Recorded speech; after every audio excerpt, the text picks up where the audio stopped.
Good morning, guys. If you are watching this video first, stop, pause it, and open up the other video that I've posted first, because that is the Thrawn Janet story, and you're going to need to know it before you watch this video. So, everyone else, you should have just finished watching the first video.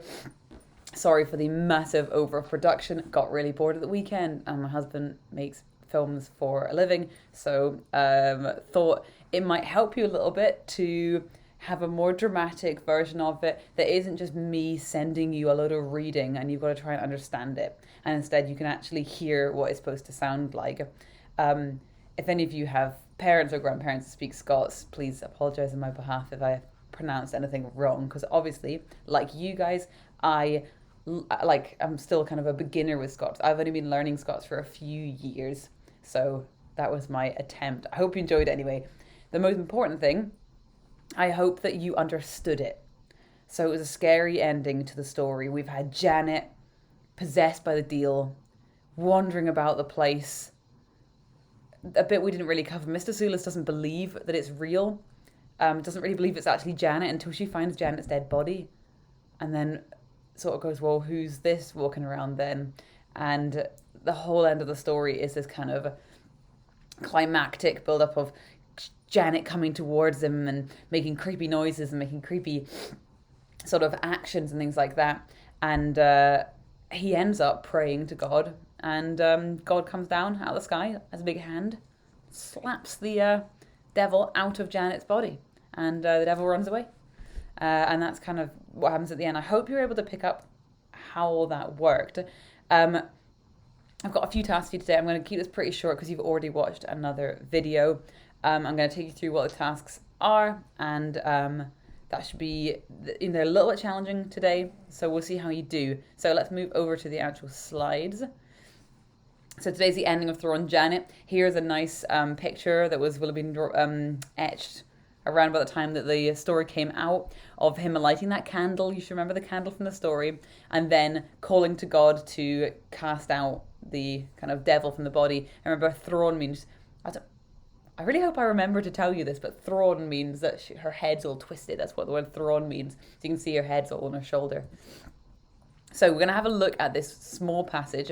Obviously, we've read the whole thing, or the whole of the ending, and you're going to do a couple of tasks based on that. So just to quickly go over it and say it again. And at that moment, the Lord's ain hand out of the heavens struck the horror where it stood. The old deed desecrated corpse of the witch wife, sae lang keep it for the grave, and hursled round by deals, load up and fell in ashes to the ground. The thunder followed, peal and darling peal, the raring rained upon the back of that, and Mr. Sulis louped through the garden hedge and ran wi' skellach upon skellach for the clachan. Lots of words there you're not going to know.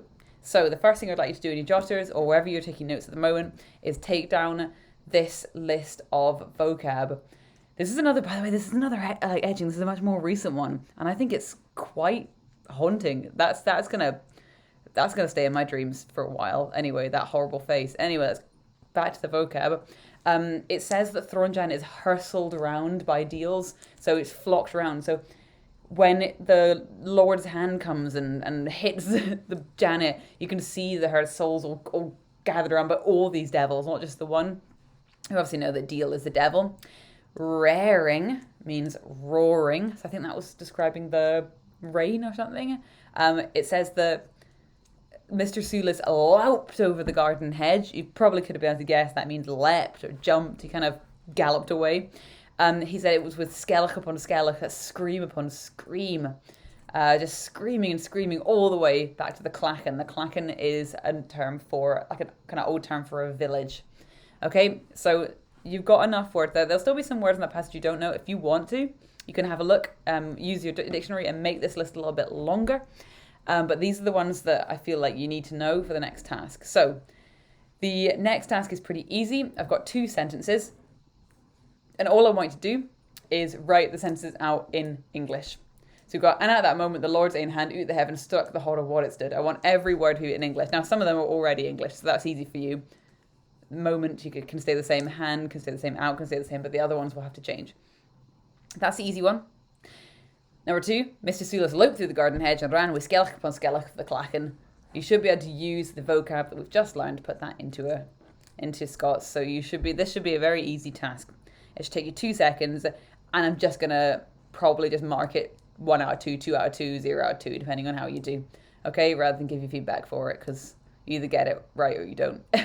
So the next task is the more tricky one, and it's going to involve, well, I'll read it first and then I'll talk about how it's best for you to do it. You're going to make a storyboard of the whole of the ending of the story. That is from the moment that my video reading starts to the moment it ends. So from the moment that Thrawn Janet begins to creep down the stairs to the ending where Mr. Sulis is gone crazy, and that's the end of the story. So this is what a storyboard is. If you're not sure, it's a series of 6 pictures with a bit of word underneath that just show what's happening from beginning to end of a story. I would like you to draw what's happening in each moment of Thrawn Janet. I'm going to be putting up the structure on the next page, but it's got Scots. If you're drawing this, I would need you to write down the Scots as well, but you'll see on the next page what I mean by that. How to get me this? If you just draw it and upload a picture, that's going to be super, super easy. Put in a jotter, drawn a bit of paper. Nearly everyone has been able to upload photos to this. There's a few of you that are not able to upload photos for reasons that we haven't worked out yet. So there's a couple of other options. You can try and draw the pictures on Paint on your computer and upload that. Or if you can't draw for any reason, you could just summarize in English what's happening in each section. It's just not as fun. So, oh, that's me. I've brought it back to me instead of just bringing it on to the next slide.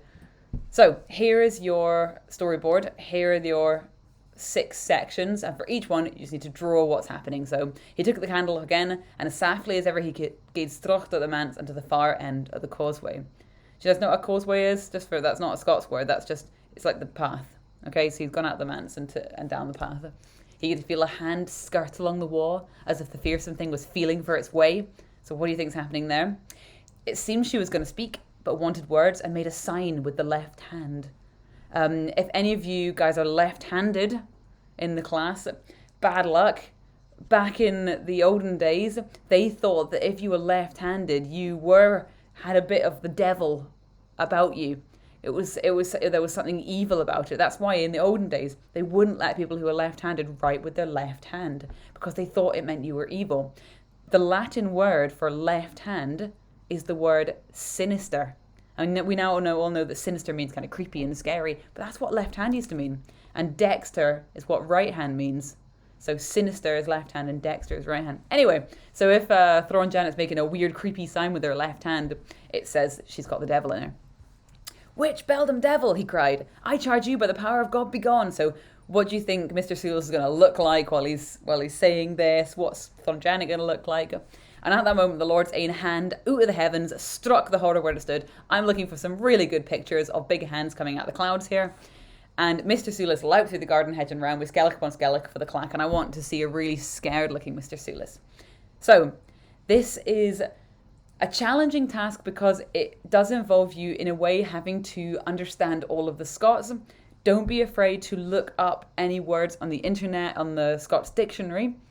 But at the same time, it's kind of an easy task because it is just simple kind of statement. I'm not expecting or wanting really, really fancy art or anything like that. Just a really simple drawing. So just submit that. So there's not going to be a huge amount of feedback for this week's work. You'll get a mark out of 2 for your sentences, and I'll probably just say like, well done on your pictures. They might go up on Twitter if they're nice and kind of interesting looking and you've kind of captured the moment quite well. But this should be pretty quick. I'm halfway through marking your Bogle stories, and I'll let you know who is going to be getting merits for that probably in the next video. Guys, farewell. I will see you next lesson, and not every lesson is going to contain such a ridiculously over-the-top video, but you never know. I might do it occasionally. It makes it a bit more interesting to watch anyway. Right, thank you very much, guys, and I will see you next time.